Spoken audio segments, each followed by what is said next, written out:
सर्वेभ्यो नमः।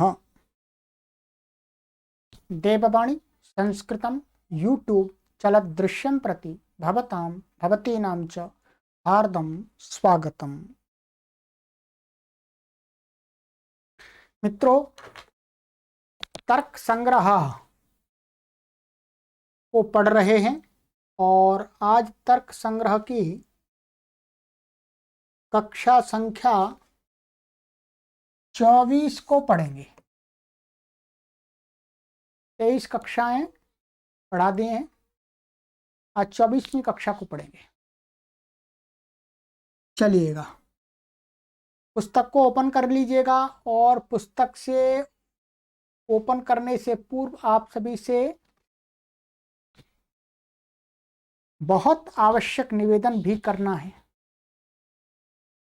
ये देववाणी संस्कृतम जो ऑनलाइन संस्थान है वह निःशुल्क सभी के लिए कक्षाएं प्रदान करता है।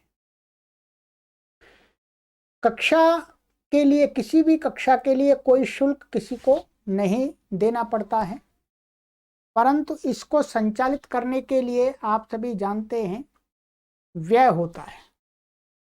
प्रति माह इस कार्य को निरंतर कंटिन्यू चलाने के लिए धन की आवश्यकता होती है। बिजली की, रूम की और भी हमारी जो टीम है उसकी व्यवस्था की, रहने के लिए मकान की, सब कुछ व्यवस्था के लिए धन व्यय होता है, तब ये कार्य संचालित हो पाता है। के लिए आप सभी पाठकों से ही हम निवेदन करते हैं, आप सभी पाठकों के सहयोग से ही यह आंदोलन चलता है।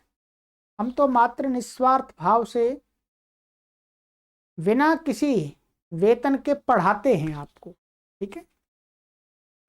तो मित्रों, आप सभी से निवेदन है कि इस प्लेटफॉर्म को वर्तमान में संचालित करने के लिए लगभग 50,000, 45, 50, 55,000 रुपये प्रति माह व्यय करना होता है।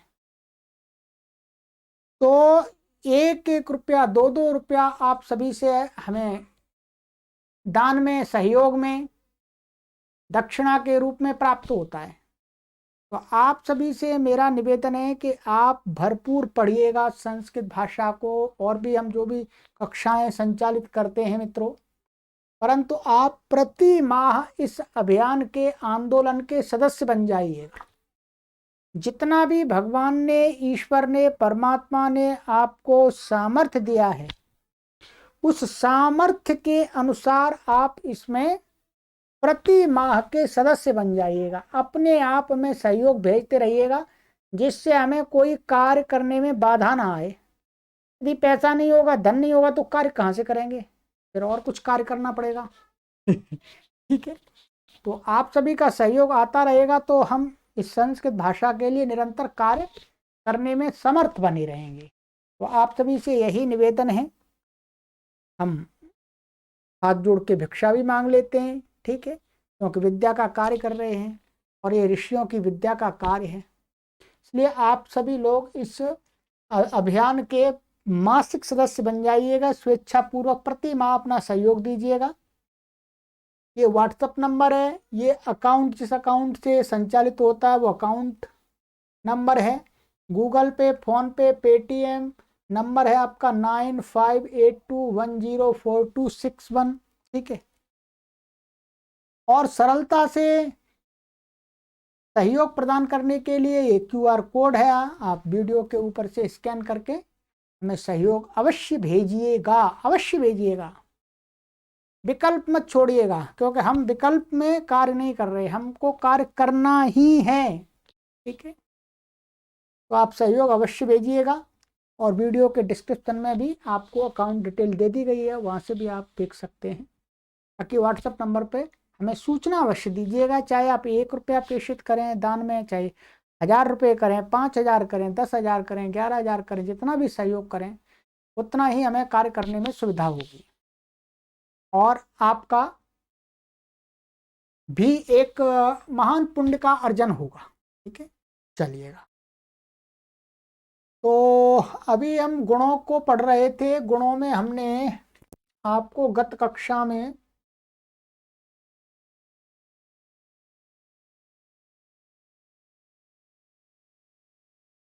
ये पढ़ा दिया था आपको संयोग।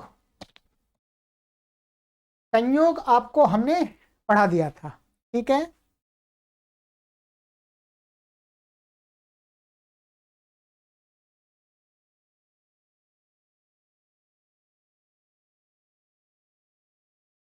तो ये संयोग गुण हमने पढ़ लिया था, और उसके आगे जो गुण हैं वो था आपका विभाग। ये विभाग 1 2 3 4 5 6 7 8, 8 पढ़ लिए हैं। 9वां गुण है विभाग, ठीक है। चलिएगा, विभाग गुण को कैसे परिभाषित करते हैं, क्या लक्षण देते हैं, श्रीमद अन्नम भट्ट जी देखते हैं। आइए, विभाग निरूपणम।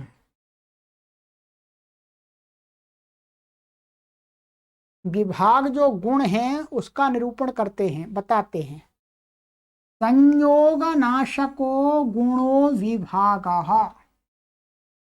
कहते हैं संयोग नाशको गुणो विभागः। संयोग आपको पिछली कक्षा में बड़ा बता दिया था कि संयोग गुण क्या होता है। तो कहते हैं उस संयोग जो गुण है उसको नष्ट करने वाला जो गुण होता है, उस गुण को नष्ट कर देता है, वो नष्ट करने वाला ही गुण क्या है, विभाग। विभाग गुण कहा जाता है। मानिएगा इन दोनों पेनों का संयोग है। अब इस संयोग, जो संयोग रूपी गुण है इन संयुक्त दोनों पेनों के अंदर, उसका नाशक जो गुण, जिस गुण से दूर होगा ऐसे, तो जिस कारण से होगा वो कारण ही उस संयोग का, संयोग गुण का नाशक हो गया। अब संयोग गुण समाप्त हो गया, अब संयोग गुण तो नहीं है, तो उस संयोग गुण का जो नाशक है उसी को बोलते हैं विभाग गुण। हमेशा विभाग गुण संयोग को नष्ट कर देता है, ठीक है। तो बहुत सरल भाषा में कह दिया कि संयोग नाशको गुण, माने संयोग का ना, संयोग गुण का नाश करने वाला जो गुण होता है वो विभाग गुण है, विभाग। और वो कहां पर रहता है, जैसे संयोग गुण कहाँ रहता है, सर्वद्रव्य वृत्तिषु, सभी द्रव्यों में रहता है, 9 द्रव्यों में। तो 9 द्रव्यों में उसका फिर नाशक गुण भी रहेगा।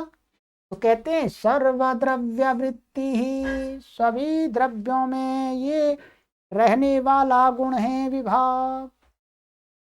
सरल है, इसमें कुछ नहीं है। ये विभाग गुण है, इस संयोग का नाश कर देता है। जो संयोग होता है, जैसे ही संयोग नष्ट होता है वैसे हम कहते हैं विभाग, ये विभाग हो गया, ये विभक्त हो गए, ऐसा कहते हैं, विभक्त हो गए। तो विभाग गुण आने से वो विभक्त हो जाते हैं, संयोग गुण होने से क्या वो संयुक्त हो जाते हैं, ठीक है। तो वो ही कहा संयोग के नाशक गुण को विभाग कहते हैं, वह सभी द्रव्यों में रहता है, ताकि इसमें और कुछ अधिक विशेष नहीं है। तो ये तो विभाग गुण का लक्षण हो गया, ठीक है। आगे कहते हैं परत्व निरूपण। ये दोनों गुणों का, 2 गुण हैं, परत्व और अपरत्व, दोनों का श्रीमद अन्नम भट्ट जी ने एक ही इसका वो बताया है, एक ही वाक्य में इनको बनाया हुआ है, ठीक है, साथ साथ किया हुआ है।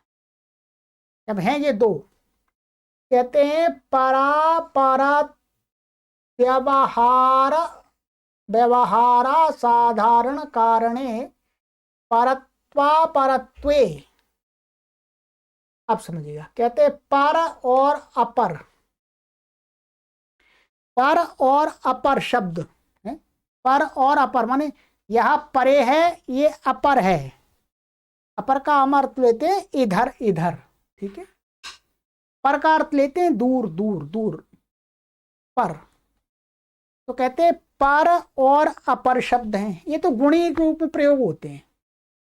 पर और अपर शब्द के प्रयोग का जो असाधारण कारण है, मान दो हैं इसलिए दो वचन आ रहा है असाधारण, पर और अपर शब्द के व्यवहार में जो असाधारण कारण है, एक पर का एक अपर का, वही क्या जो असाधारण कारण है वो क्या परत्व अपरत्व अपरत्व, वही परत्व गुण और अपरत्व गुण होता है। देखिएगा, ये मानिएगा, अभी और आगे समझाएंगे। ये ऐसे रखे हुए हैं हमारे सामने, मानिएगा ये ऐसे, एक ये रखा हुआ है, आप देखेंगे ये एक ही रखा हुआ।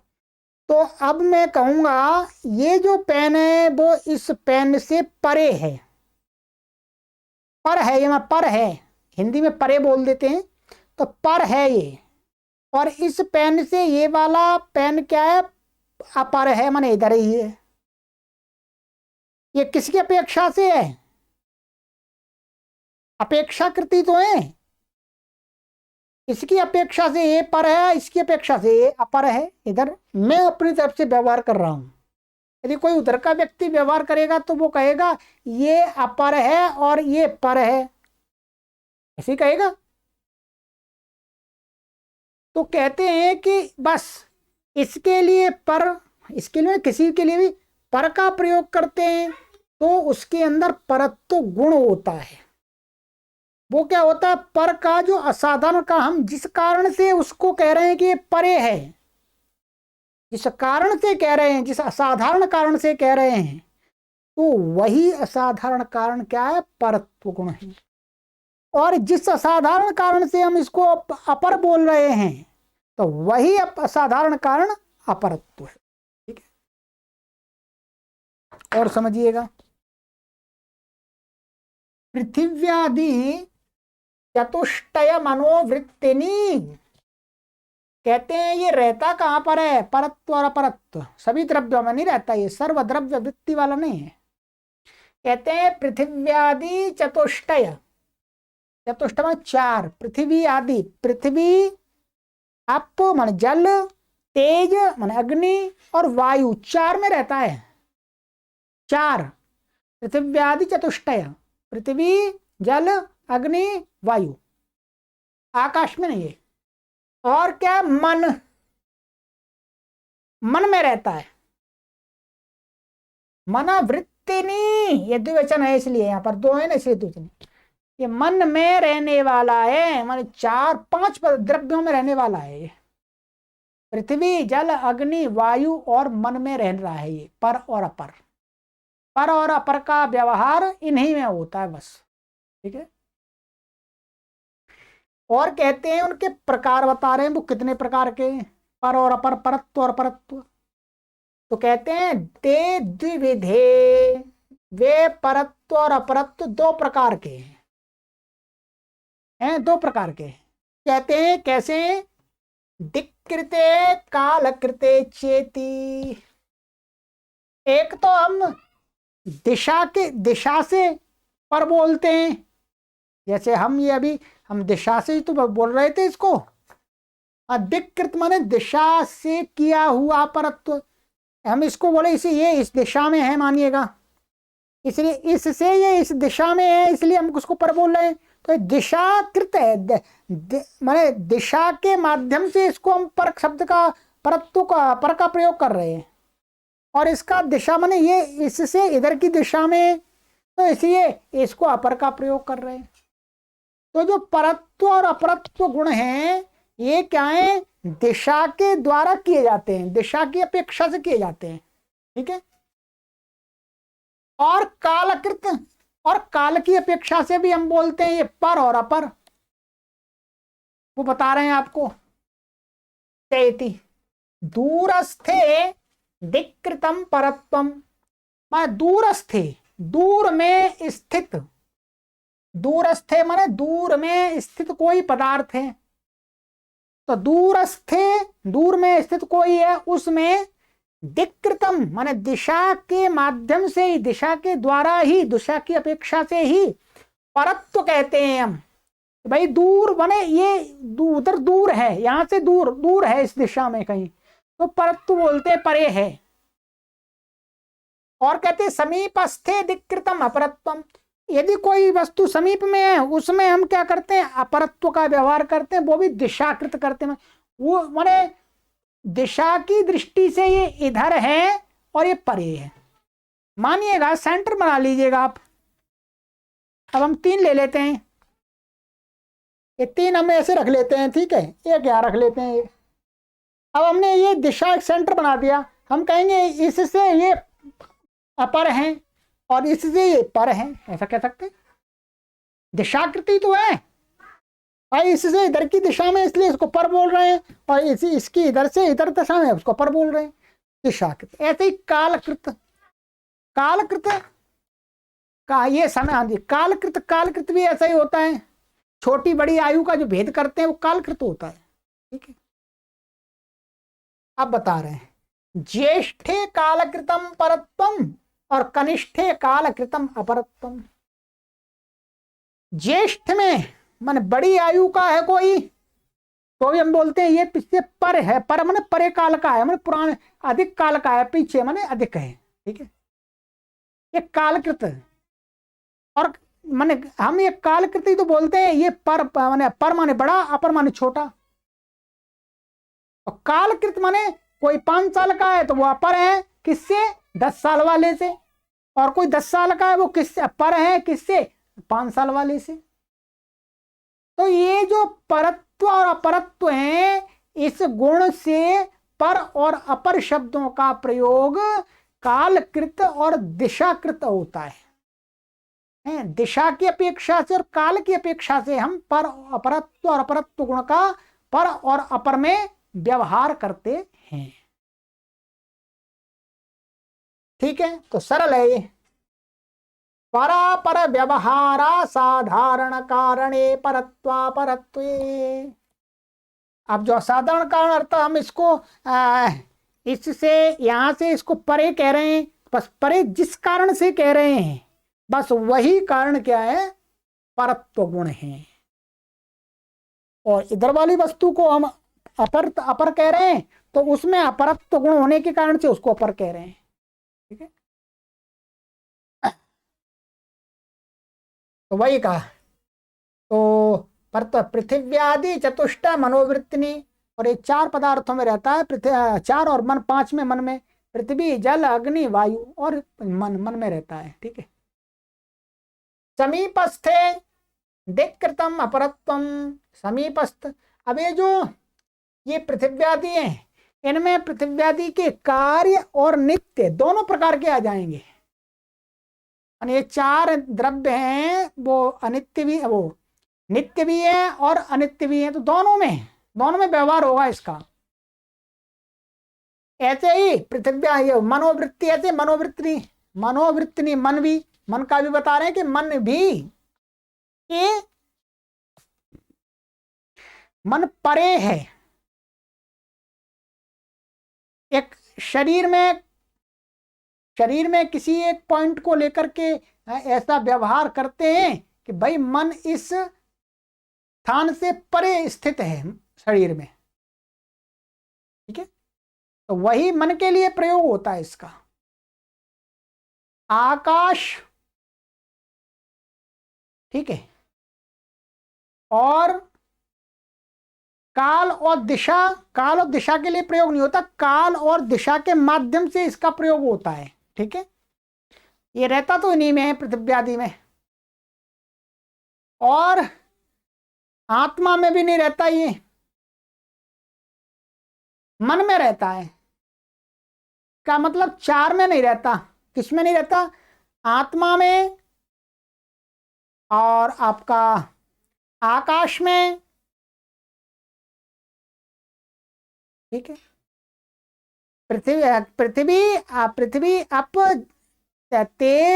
तेज वायु आकाश, और काल आ गया, काल छूट गया, 2 छूट गए और 2 बच गए, और ठीक है। तो दिक् और काल में भी नहीं रहता, दिक् और काल के माध्यम से इसका प्रदर्शन होता है, प्रकाश होता है। तो ये हो गया, ठीक है। तो समीपस्थे धिक्कृतम अपरत्वम और कालकृतम ज्येष्ठे परत्वम और कनिष्ठे कालकृतम अपरत्वम, माने कनिष्ठ माने छोटे में हम काल के द्वारा ही उसमें अपरत्व माने ये अपर, अपर का माने छोटा है, कनिष्ठ है। ये उस आदमी से इतकी आयु माने पिता पुत्र से अपर है, नहीं, पुत्र पिता से अपर है और पिता पुत्र से पर है। तो ये क्या है, कालकृत है, कालकृत ये व्यवहार हो रहा है। तो चलिएगा बस इसमें, और बाकी इसमें कुछ विशेष इतना नहीं है। ये तो हमने 3 गुण आज पढ़ लिए आपके, कि विभाग, परत्व, अपरत्व। अगली कक्षा में आएगा गुरुत्व। गुरुत्व क्या होता है? वैसे तो गुरुत्व कहते हैं भारीपन, भारीपन को ही क्या कहते हैं, गुरुत्व। चलिएगा, गुरुत्व गुण की जो परिभाषा यहाँ पर दी गई है इसको अगली कक्षा में देखते हैं। सर्वेभ्यो नमः।